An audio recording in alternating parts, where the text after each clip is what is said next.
In this video, we're going to be looking at some beginner DJ mixes and providing some feedback, highlighting the things that they have done well and things that they can improve on to try and help them with their DJing. And also, if you're a beginner DJ at home, hopefully these tips and feedback will help you with your DJing as well. I release these review videos every Sunday, so if you want a chance to get your DJ mix reviewed for free, feel free to submit your DJ mix via the link in the description. Now, if you are new to the channel, you might be thinking, why listen to me? My name is Jack and I have been a professional international DJ for over 15 years. I started DJing at the age of 16 in my bedroom on vinyl decks, and since then I have had the opportunity to DJ all around the world in clubs, bars, boat parties, pool parties and festivals. I have also been teaching people how to DJ since 2018 through my online DJ courses that have now taught over 20,000 people how to DJ. And now with the introductions out of the way, let's take a look at some of these DJ mixes. Alright, so first we have Leart. Now, I'm sorry if I pronounce your name wrong, it's not a name that I'm familiar with, but we're going to be taking a look at his DJ mix, which he classes as a nostalgic, old school kind of pop and hip hop and R&B mix. Alright, let's take a look at the first mix. Cheers to the girls, so juice to the guys. Now I got a chicken and a goose and a rag, getting loose in the ride. Hey, nice nigga, you can move to the move to the move to the side. Bottoms up, ever see you come? Got a couple bottles, but a couple ain't enough. Bottoms up, throw your hands up. Tell security, we bout to tear this club up. Bottoms up, pocket full of green.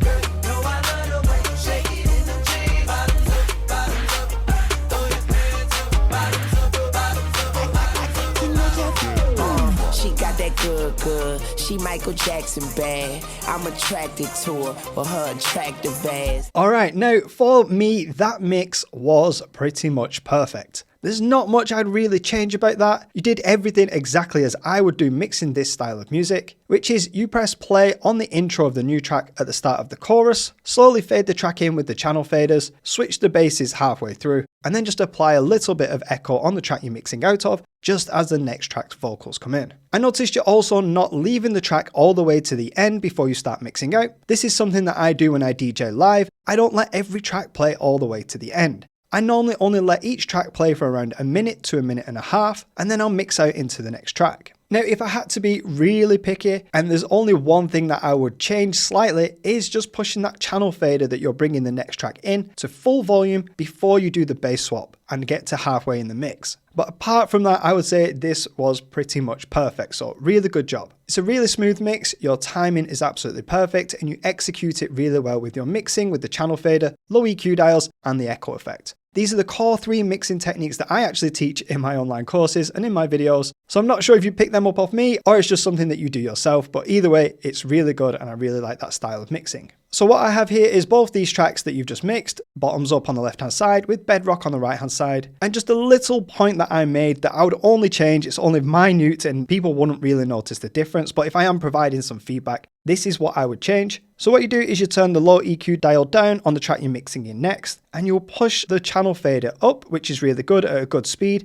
but you'll leave it at around 80%, then switch the low EQs, and then after halfway in the mix, then bring the full channel fader up to full volume. For me personally, what I would do is I would bring the channel fader up to full volume first, before it gets to halfway in the mix, then switch the low EQs, and then maybe just pull the other channel out slightly before applying the echo effect. So that mix would sound something like this, and I'm just going to recreate the mix as well here so you can see it from my DJ software. And for the purpose of beat matching for this video, I'm just going to hit sync on both these tracks. I like using sync when I DJ. If you're familiar with my videos, you know that. I think it's a really good tool to use, and I think it gets a little bit too much heat in the DJ community that it's not necessary. Alright, anyway, that mix would sound like this. So I do everything else exactly the same. Press play here at the start of the chorus. But I would fade it up to full volume just before it gets to halfway. Then halfway, switch them over.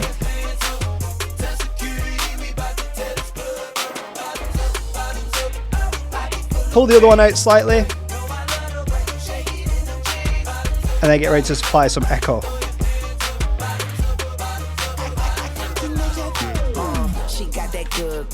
She Michael Jackson bad. I'm attracted to her. Into the vocals of the next track. So that would be the only change that I would do. Apart from that, that mix was absolutely perfect. Alright, so let's take a quick look at the second mix before we move on to someone else.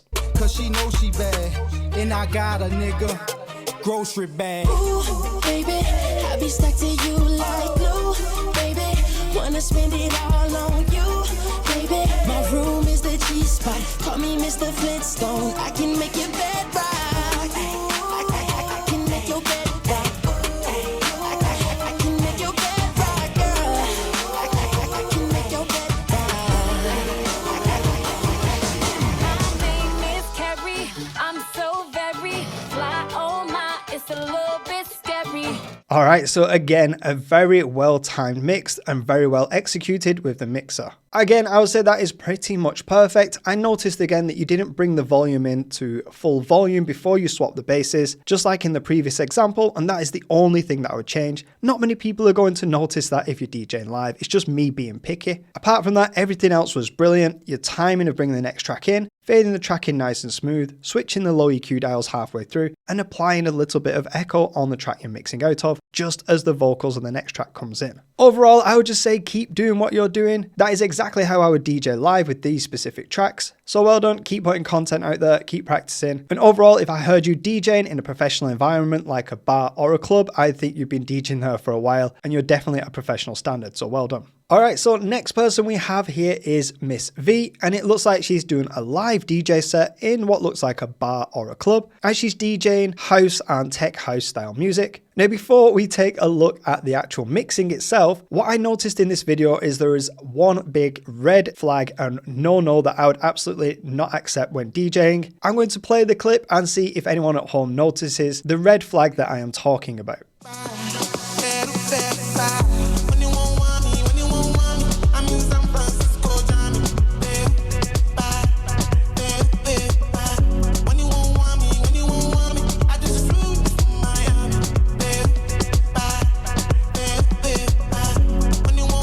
Alright, now any experienced DJs watching this or anyone that's DJed live before would have probably shivered at the sight of that, which is someone holding a drink over the top of the DJ equipment, and even just placing it here on this ledge and over the top of the CDJs is an absolute no-no. All it takes is one knock on that drink and it's over thousands of pounds worth of equipment, and the management and the club owners will definitely not be happy with that, and it could ruin the night. Now, even this guy, he might be trustworthy, he might not knock the drink over, he might even be sober. But all it takes is someone else on the dance floor who is not aware of the drink to come over and knock him in the back or knock the drink with their hand, and it's going over all the equipment. I'm not saying it will happen, but just the risk of it happening is enough for me to have a policy of no drinks anywhere near the DJ equipment, especially not holding them over the top. So that is my first tip of this video, is please just keep your drinks out of the vicinity of the DJ equipment. Alright, now with that being said, let's have a look at the mixing.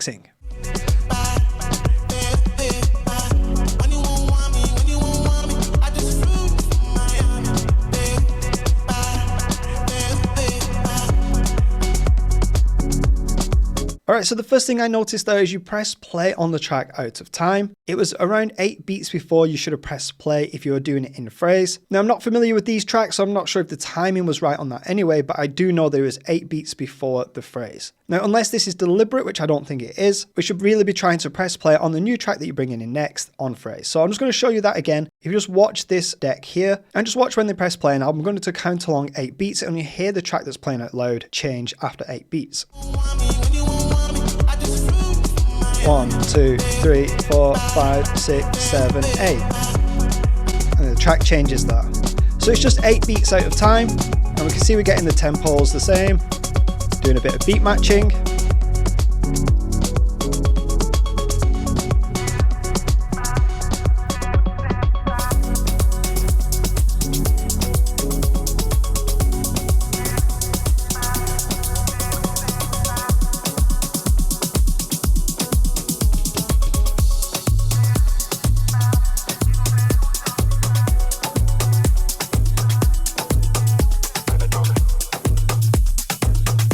Alright, just a couple of pointers there. I did notice you're quite heavy-handed with the EQ dials. You're not necessarily switching from one to the other, you're just turning the highs down completely on one track, waiting a couple of beats, then bringing the next track in at full volume with the channel fader. So this is quite abrupt, and I don't think that suits this style of mixing, and turning them highs down completely at a random point really does take a little bit of the energy away from the track. I would also probably fade that channel fader in a little bit smoother, and you can also hear the track change 8 beats too late. So you do the bass swap, which is good. I always recommend doing a bass swap so you only have one low frequency playing at a time from one track, but then the bass doesn't come in until 8 beats after you actually do the bass swap. So we'll watch that again and just listen to when they turn the high frequencies down. You can hear that sap away a bit from the track, and then just slamming the next track in at full volume is probably not the best way to do this. With house music, it's probably a little bit better to be nice and smooth, bring the channel fader in slower, and maybe just not even touch the highs. What I'll do here is when she swaps over the low frequency equalizer dials, I'll count 8 beats again, and then you'll hear the bass of the new track come in.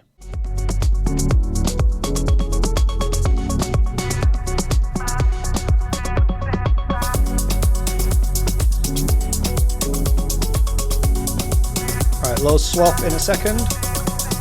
1, 2, 3, 4, 5, 6, 7, 8.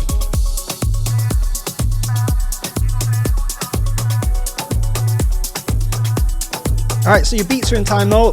That's good. There's no double beating, so your beat matching was really good on that. We're just doing very abrupt, big changes on EQ dials, which I think are a little unnecessary. But overall, that wasn't too bad. It's just a little bit 8 beats out of time. And I would just say leave the highs and the mid EQs and just do a bass swap in the middle and bring that channel fader in a little bit slower. All right, let's have a listen to the second mix.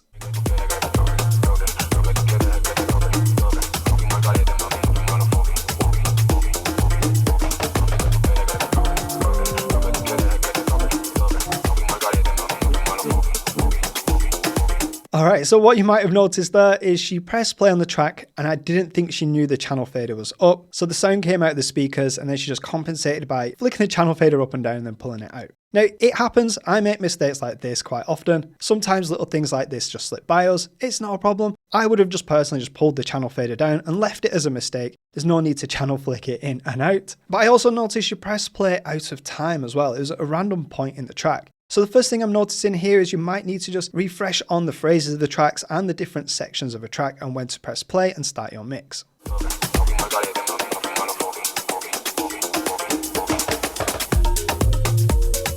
Alright, so just another quick point that I'm noticing, you're using your headphones with one ear on and one ear off. For me personally, I've never really done this. I've never seen the benefit of this. For me, it's either both headphones on or both off. I think it's very difficult to beat match and also try and listen to the different sounds from one ear to the other. So you're listening to the rest of the bar in the club with your headphone off and then the sound from the other track in your headphones in the other ear. I just find it a lot more difficult. So I would recommend just trying this out and putting both on or both off when you're DJing.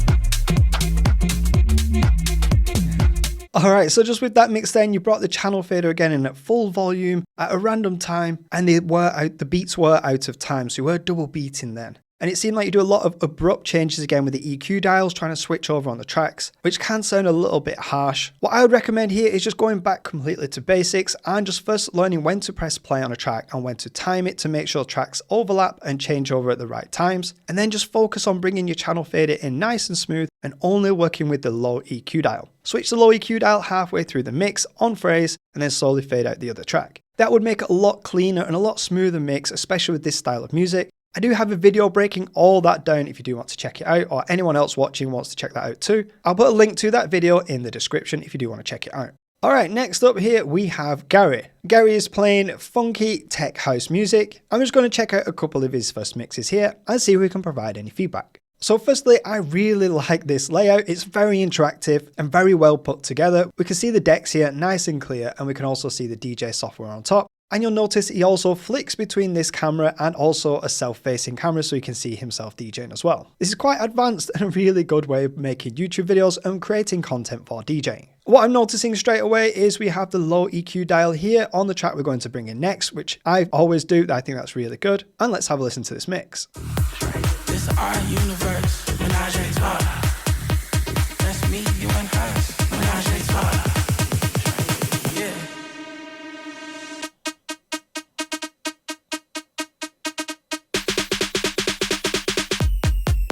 Menage a trois.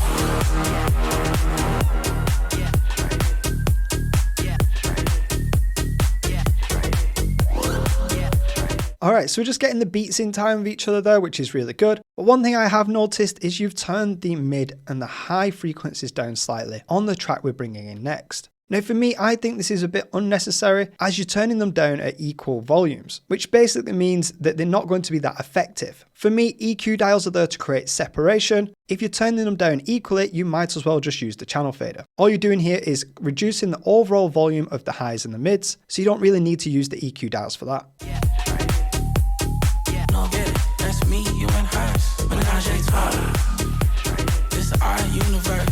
Alright, nice fade in the track in.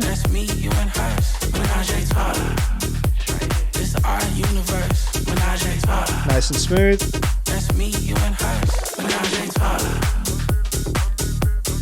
Nice vocal switch over. Alright, I just want to pause it there quickly. So just by turning up the mids and the highs at the same time, again, it's just the same as increasing the overall volume of the mids and highs, which you can do with the channel fader. You might as well have just left both the highs and the mids pointing at 12 o'clock and completely have used the channel fader there to bring the new track in. You're effectively doing the same thing but across two different buttons and dials, which is just extra work for no extra gain.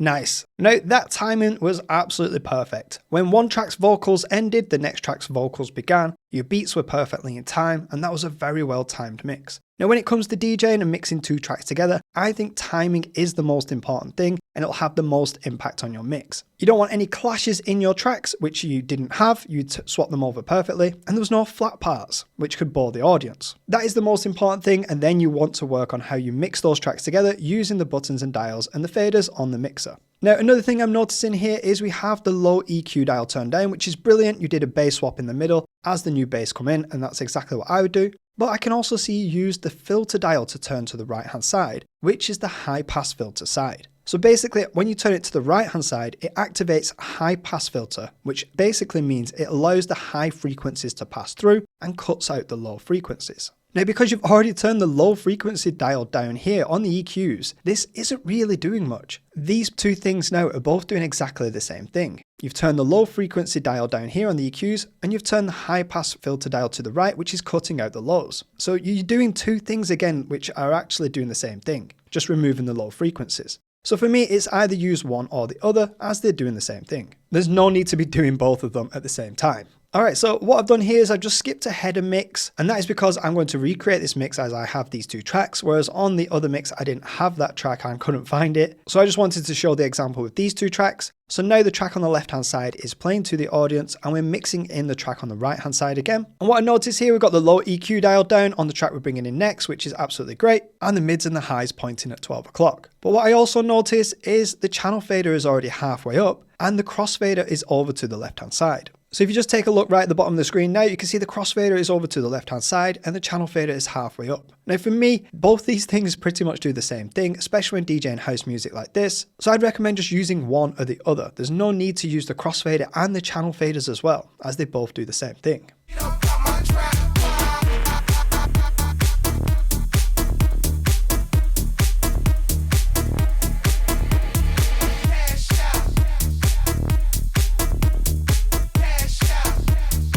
Alright, so we're clearly waiting for a certain point in the track here before we start mixing, which shows me that you're very aware of the timings of your tracks to make sure they sound good. So this is really good. I'm assuming you're going to start mixing on the next phrase. There we go.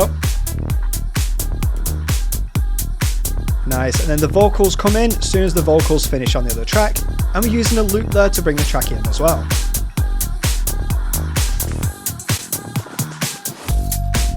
Nice. Bass swap halfway through just as the bass comes in on the next track. Alright, perfect. That is exactly what I would do. What you did then is you used a loop to bring the vocals of another track in, just as the vocals ended on the track you're mixing out of. And then when the bass came in, you did a bass swap, which is absolutely brilliant. So now we have the low frequency equalizer dial up on this channel and the low frequency equalizer dial down on this channel, and we've not touched the mids and highs. This is exactly how I would do it, absolutely perfectly timed and well mixed.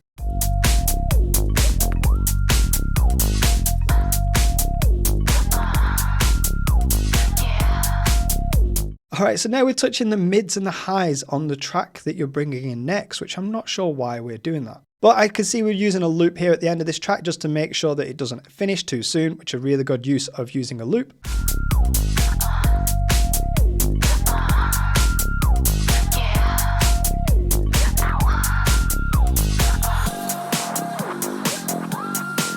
Alright, so we've just finished that mix there, and now we've got the mids and the highs turned down completely with the low down as well, and we've used the crossfaders to push the volume across. This is fine and it does work. My whole point here is that turning the mids and the highs down is exactly the same as using the channel fader or the crossfader. So it just seems like you're doing multiple things to achieve one thing. From here, you didn't need to turn the highs and the mids down and then push the channel fader across either. Sorry, the crossfader across. I'd have just left the highs pointing up and the mids pointing up and pulled the channel fader down nice and slowly. But overall, the mix was timed perfectly and it sounded really good. It was really well timed. Just as I mentioned, that's the most important thing. But we could just reduce the amount of things that we're doing on the mixer and still get the same result. Alright, so what we've got here are the two exact same tracks that they used. We've got Cash Out on the left hand side and the track Goodies on the right hand side. I've set my hot cues up to match how Gary mixed those two tracks together, and I'm going to do the exact same mix again, but only use two things, which is the channel faders and the low EQs. That's all that's really needed in this mix to make it sound good and effective. And you can also see how Gary used the loop to bring the new track in, exited the loop, swapped the basses over,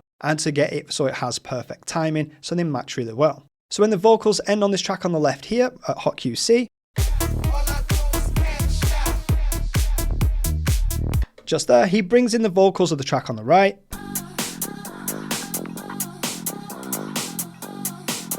And then just as the bass ends on the track on the left, he exits the loop and goes into the bass on the right. Very well timed, and that would sound like this.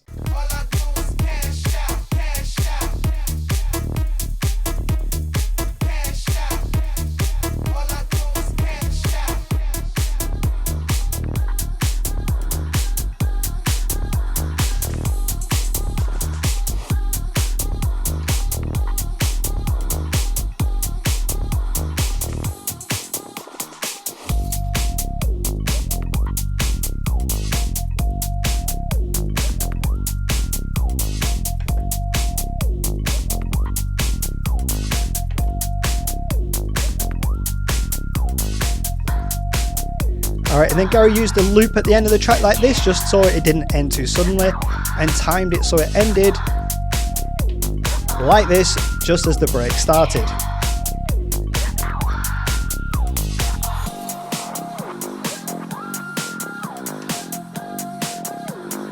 Alright, so that is exactly how I would do that mix. The timing was perfect. I wouldn't change anything about that. It's very creative, and you're using the tools of the loops really well to get that timing good. The only thing I would suggest and to challenge you, Gary, is to do the same kind of mixes before, but only using two things, which is the channel faders and the low EQs, and see if it sounds the same. I personally think touching the highs and the mids, and especially doing the same thing with them and having them pointing in the same direction, is pretty pointless, as turning the highs and the mids down is exactly the same as turning the channel fader down. I'm just going to show you a quick example with the filter dial as well. So I'm just going to bring it to a point where it has some bass and some hopefully vocals. I'm going to press play on this track on the right and then just turn the filter dial to the right hand side, and you'll hear that it cuts out the low frequencies. Just like that. Now, if I move the low EQ dial, you'll hear, hopefully if you've got headphones on or you're listening through some good speakers, that it doesn't actually make a difference now to the track.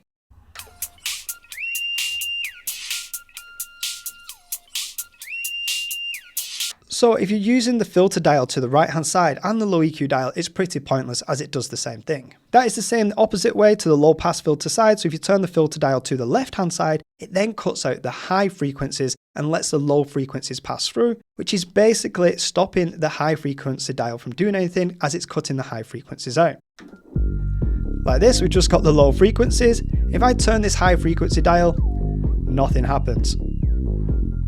Alright, now I hope you've enjoyed this video. I hope you've gained some value from it. If you want to submit one of your DJ mixes for a chance of getting a free review from myself, check out the link in the description of the video. And if you like this style of video where I review beginner DJ mixes and give tips and advice on what to do, check out this video here where I do exactly the same with other beginner DJ mixes. I provide feedback and review their DJ mixes to try and help them out. Thanks for watching. I hope to see you again in the future. Bye for now.